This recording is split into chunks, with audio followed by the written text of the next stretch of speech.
সকালে ঘুম থেকে উঠে চিন্তা করতেছি কি রান্না করব।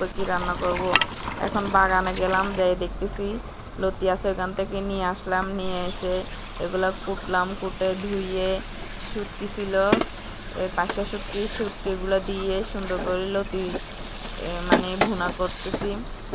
আবার গাছে টক পাতা পাইলাম, এখন আবার যাই টক পাতা নিলাম, একটা একটা করে নিয়ে সুন্দর করে ধুয়ে তারপরে যাই মানে লতির মধ্যে দেওয়ার জন্য নিতেছিলাম আর কি।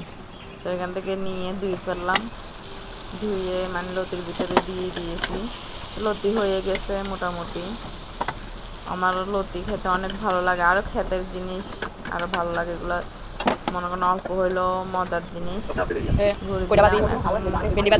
শুধু লতি রান্না করি নে, শাক বোনা করছি, কইটা ভাজি করছি, ভেন্ডি ভাজি করছি, গাছ থেকে আবার কচুর মরিচ নিলাম, নিয়ে এগুলো খাইলাম।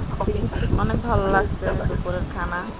দুপুরের খানা আসলে এগুলোই মজা সবসময়, এই মাছ বুঝতে রাতের জন্য।